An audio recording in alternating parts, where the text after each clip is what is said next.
Salam, hörmətli dinləyicilər. Gəlin sizlə maraqlı bir həndəsə sualına baxaq. Deməli, bu sual Mustafa Yaxsının geometriya kitabındandır. Əvvəlcə tapşırığın şərtini oxuyaq, sonra tapşırığı həll etməyə çalışaq. A, B, C, D və C və C, Y, F, K düzbucaqlılardır. Y, F kəsişir CD ilə L nöqtəsində, BC 9-dur, CL 4 olduğuna görə C, Y, F, K düzbucaqlısının sahəsini tapın. Əvvəlcə biz bu düzbucaqlının deməli tərəflərini bir hərflərlə işarə edək. Tutaq ki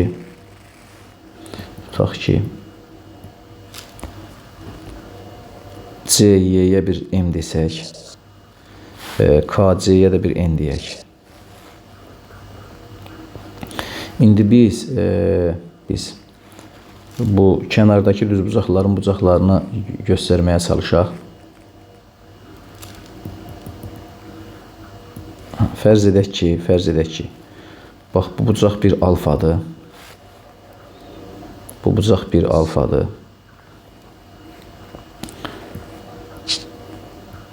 Fərz edək ki, bu bucaq bir alfadır. Onda bura düz bucaqdırsa, onda bura 90 minus alfa olar. Onda burada düz bucaqdırsa, burada alfa olar. Burada düz bucaqdırsa, burada 90 minus alfa olar. Onda burada alfa olar. Onda burada düz bucaqdırsa, burada 90 minus alfa olar. Burada 90 minus alfa olar. Qarşılıqlı bucaqlardır. Onda bura alfa olar. Bunları göstərdik, yazdıq. İndi biz diqqət edirik. Biz diqqət edək. Deməli, üç bucaq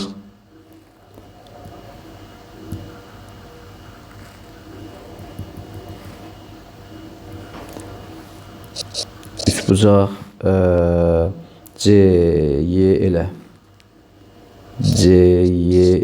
üç bucağına. Bu düz bucaqlı üç bucaqdır. Buradan yazıram ki kosinus alfa bərabərdir.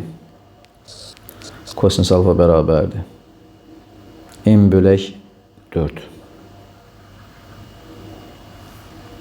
M bölək 4. Sonra üçbucaq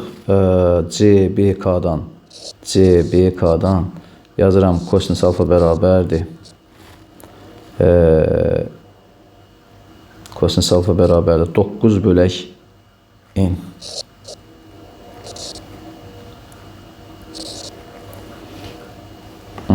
Buradan bunları bərabərləşdirsək bu münasibətlərdən yazaram ki N bölək 4 bərabərdir 9 bölək N. Buradan biz çarpaz vursaq bunları alarıq ki M vuraq N bərabərdir 36-ya. Bizdən də bu düzbucaqlının sahəsini soruşur. Bildiyimiz kimi düzbucaqlının da sahəsi nəyə bərabərdir? N'in uzunluğuna vurmaq lazımdır. Yəni S bərabərdir. M vuraq N deyək də. M-in də hasili də nəyə bərabərdir? 36-ya bərabərdir. Deməli, bu düzbucaqlının sahəsi nəyə bərabər olar? 36-ya bərabər olar. Maraqlı sual idi. Diqqətinizə görə sağ olun. İnşallah yeni videolarda görüşərik. Cavab oldu C bəndi.